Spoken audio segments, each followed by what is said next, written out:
देख रहे हैं आज तक, आपके साथ मैं हूं अंजना ओम कश्यप। 5 दिन 3 सभाएं और 3 मुख्यमंत्रियों की हूटिंग। क्या यह साजिश है या फिर वाकई मोदी की लोकप्रियता है? आखिर क्यों पहली बार आजाद भारत में प्रधानमंत्री की सभाओं का सीएम प्रधानमंत्री की सभाओं का बॉयकॉट कर रहे हैं? क्यों शर्मिंदा महसूस कर रहे विरोधी दलों के मुख्यमंत्री? क्यों मुख्यमंत्रियों को अपने सम्मान को बचाने के लिए चिट्ठी लिखनी पड़ रही है? ये वो सवाल है जो देश के संघीय ढांचे को बचाने के लिए पूछना जरूरी है। कई खास मेहमान हमारे साथ इस पूरी चर्चा में जुड़ेंगे। हमारे साथ संबित पात्रा जी भारतीय जनता पार्टी का पक्ष रखने के लिए स्टूडियो में जुड़ गए हैं। अर्जुन मोढवाडिया साहब कांग्रेस पार्टी का पक्ष रखेंगे। अली अनवर साहब जेडीयू के वरिष्ठ नेता हमारे साथ जुड़ गए हैं। और कुछ ही देर पहले हेमंत सोरेन झारखंड के मुख्यमंत्री ने कह दिया है कि यह व्यवस्था का बलात्कार है, प्रधानमंत्री को इसका संज्ञान लेना चाहिए। बातचीत शुरू करने से पहले देखिए ये रिपोर्ट।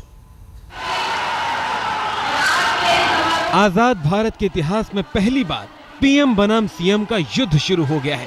प्रधानमंत्री के मंच पर जाने से मुख्यमंत्रियों को डर लगने लगा है। एक के बाद एक 3 मुख्यमंत्री प्रधानमंत्री के मंच पर बेइज्जत हो चुके हैं। माननीय केंद्रीय जहाज रानी सड़क परिवहन। हालात ये हो गए हैं कि सीएम पीएम की सभाओं का बहिष्कार कर रहे हैं। नागपुर में तो पीएम की सभा में महाराष्ट्र का एक भी मंत्री नहीं गया। वहीं रांची में झारखंड मुक्ति मोर्चा ने मोदी सरकार से माफी की मांग तक कर दी। आगे कोई भी प्रोजेक्ट का अगर शिलान्यास के लिए आएंगे प्रधानमंत्री या उनके मंत्री, मैं उसमें नहीं जाऊंगा। प्रधानमंत्री जी को संज्ञान लेना चाहिए जिस संघीय ढांचा का वो वकालत करते हैं। मुझे तो लगता है ये सिस्टम का बलात्कार है। प्रधानमंत्री मोदी पर आरोप लग रहे हैं कि वो सरकारी सभा को चुनावी रैली में बदल रहे हैं और मंच से वोटरों का कर्ज उतारने की बात करते हैं। और आपने मुझे जितना प्यार दिया है, जितना सम्मान दिया है, ये कर्ज मैं चुकाऊंगा, ब्याज समेत चुकाऊंगा। मैं हरियाणा के भाइयों बहनों को विश्वास दिलाता हूं, आपने जो प्यार दिया है, आपने जो विश्वास दिया है, इसे मैं ब्याज समेत लौटाऊंगा। सोलापुर के मेरे भाई बहनों, मैं इस प्यार को ब्याज समेत लौटाऊंगा। आपने जो प्यार दिया है उसे मैं ब्याज समेत लौटाने आया हूं। मोदी पर बार बार सवाल इसलिए भी उठ रहे हैं क्योंकि पीएम बनने के बाद से मोदी सिर्फ उन राज्यों का दौरा कर रहे हैं जहां चुनाव होने वाले हैं। इसी वजह से प्रधानमंत्री पर सरकारी तंत्र के प्रयोग से राजनीतिक प्रचार का आरोप लग रहा है। लेकिन बीजेपी कहती है कि ये मोदी की लोकप्रियता है, कोई साजिश नहीं। वहीं कांग्रेस कहती है ये घमंड है। नरेंद्र मोदी जी लगातार संघीय ढांचे को मजबूत करने की बात करते रहे, टीम इंडिया की बात करते रहे हैं और प्रधानमंत्री के रूप में इस बात पर महत्व देते रहे हैं। ये दुख की बात है कि इसका राजनीतिकरण करने का कुछ पार्टियां एक अवसर बनाने का प्रयास कर रही हैं। अब ये घमंड है या लोकप्रियता, इसका फैसला भी जनता ही कर सकती है। लेकिन जनता के फैसले से पहले क्या परंपराओं की मर्यादा को ताक पर रखा जा सकता है? क्या सरकारी मंच से वोटरों की बात करना सही है? क्या पीएम और सीएम के बीच की ये जंग भारत के संघीय ढांचे के लिए सही है? और क्या इस पूरे मामले में पीएम को अपना पक्ष साफ नहीं करना चाहिए? रांची से धर्मवीर सिन्हा के साथ आज तक ब्यूरो। जो हमारी इस रिपोर्ट की आखिरी लाइन थी संबित पात्रा जी, मैं उससे शुरुआत करती हूं। प्रधानमंत्री इस पर क्यों मौन है? मोदी मौन नहीं, मोदी मौन कभी भी नहीं रहे। मनमोहन नहीं है, ये मोदी है। नहीं तो बोल क्यों नहीं रहे, बता क्यों नहीं रहे कि उनकी क्या मंशा है? उनको पसंद है ये हूटिंग जो हो रही है मुख्यमंत्री? वो क्यों बताएंगे जब आपको सब कुछ देख ही रहे हैं। नहीं, उस हूटिंग में उनकी हामी है या नहीं?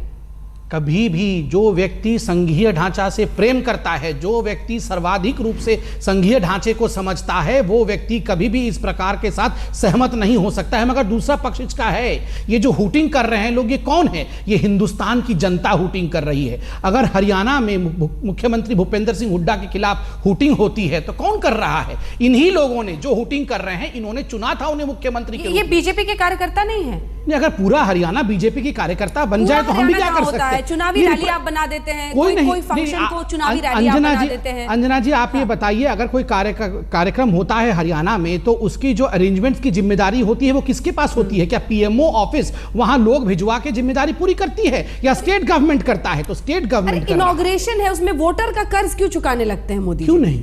वोटर का उस मंच पे क्या जरूरत है? बिल्कुल, हर मंच पे सदैव प्रधानमंत्री को ये याद रहना चाहिए कि वो प्रधान सेवक है और सेवक का काम होता है कि वो कर्ज अदा करे। इसलिए नरेंद्र, देखिए होता क्या था, प्रॉब्लम क्या हो रही है मैं बता दूं। इससे पहले जो हमारे आदरणीय प्रधानमंत्री थे वो कागज से पढ़ लेते थे, तो इसलिए जो प्रधानमंत्री का एक डायनामिक शिफ्ट हुआ है, ये लोग जो कांग्रेस के हैं वो समझ नहीं पा रहे हैं कि प्रधानमंत्री ऐसा भी हो सकता है क्या। अच्छा, अनवर साहब, क्या लग रहा है आपको? हेमंत सोरेन शाह साहब ने बहुत सख्त शब्दों का इस्तेमाल किया, कह रहे हैं व्यवस्था का बलात्कार हो रहा है। नहीं, देखिए, जो प्रधानमंत्री जी जो बो रहे हैं आज कल वही काटेंगे। हर चीज इनका प्रायोजित होता है शुरू से। कोई चीज स्वतः स्फूर्त एक सेकंड और नेचुरल तरीके से नहीं होता। नहीं, सुना जाए, आप ही से सवाल है। मुख्यमंत्री ऑर्गेनाइज करता है पूरे फंक्शन को और प्रायोजित लोग पहुंच रहे हैं बीजेपी के, मोदी साहब के। नहीं, मुख्यमंत्री नहीं ऑर्गेनाइज करता है। जो रूलिंग पार्टी है, प्राइम मिनिस्टर जो है, पार्टी इन पावर जो आता है, जो चीफ गेस्ट होता है, उसके लोग सक्रिय रहते हैं। अच्छा। ये लोग फेसबुक सीएम साहब के लोगों को सक्रिय होने से कौन रोक रहा है? तो मुख्यमंत्री को सक्रिय होने से कौन रोक रहा है? देखिए, संघ परिवार की बीजेपी की का यही तरीका रहा है, लोगों को गालियां देना।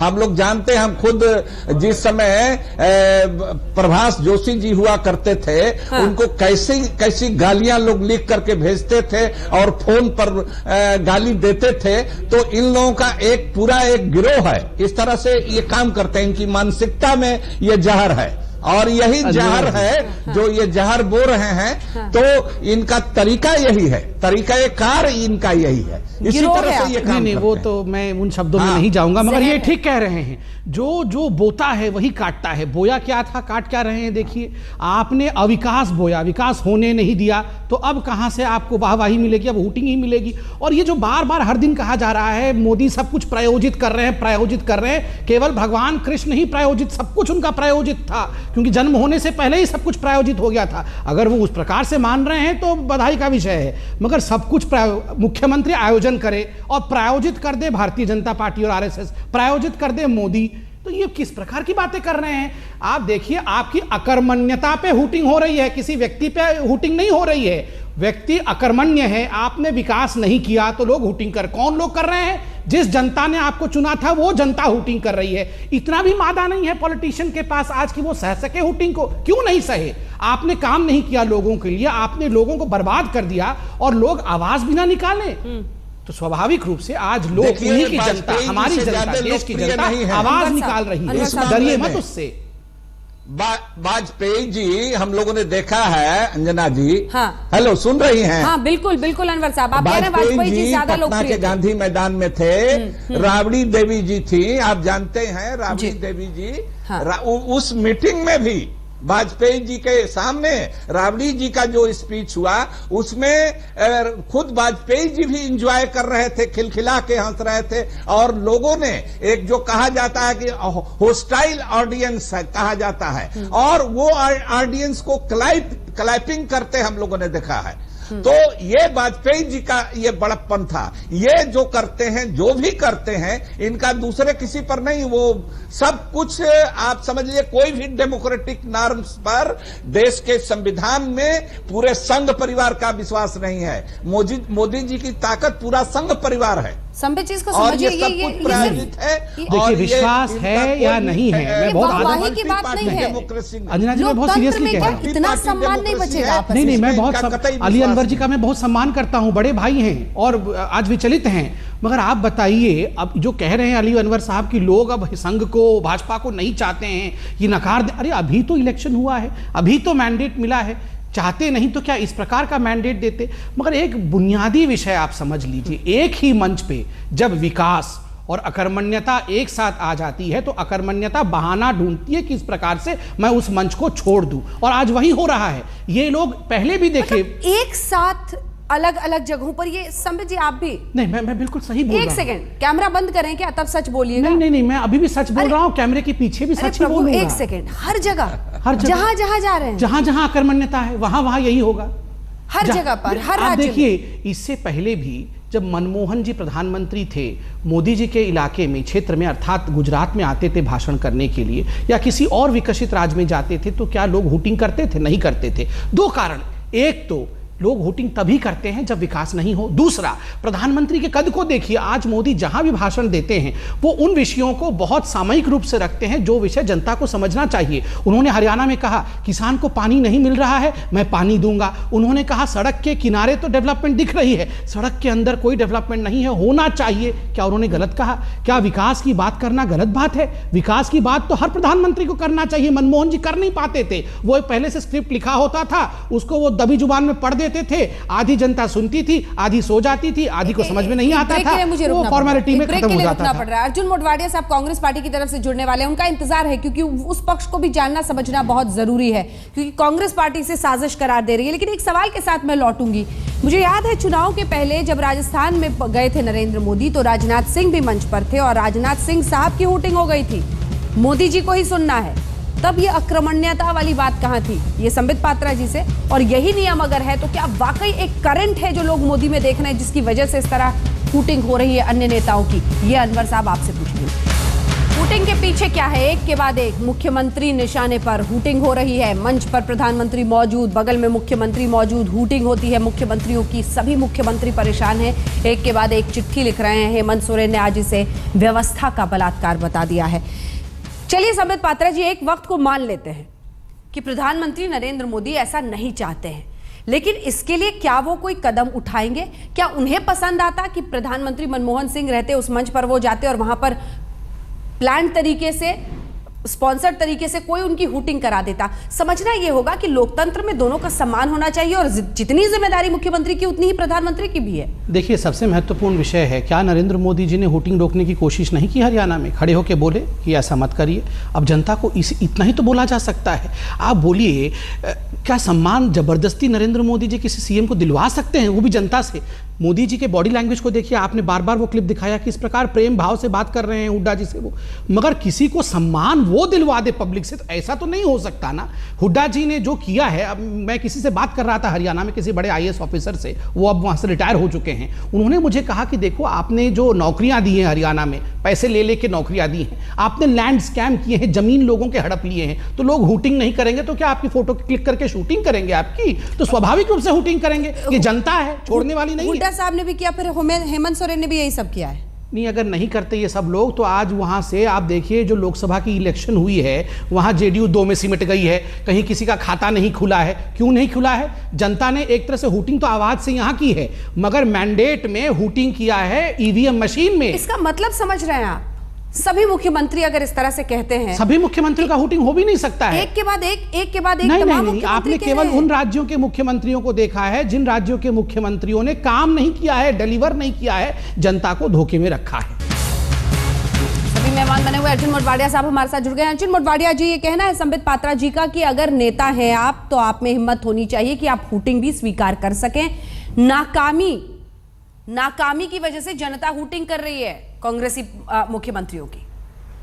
देखो, जिस तरीके से हर स्टेट में जाकर वहाँ की स्थानीय नेताओं का अपमान करवा रहे हैं, वो सिर्फ स्थानीय नेता का अपमान नहीं है, लेकिन वहाँ की हरियाणा की जनता का अपमान है, ये झारखंड की जनता का अपमान है, महाराष्ट्र की जनता का अपमान है। और ये भाजपा में ये सिलसिला सिर्फ विपक्ष के नेताओं के साथ ऐसा हुआ है, ऐसा नहीं है।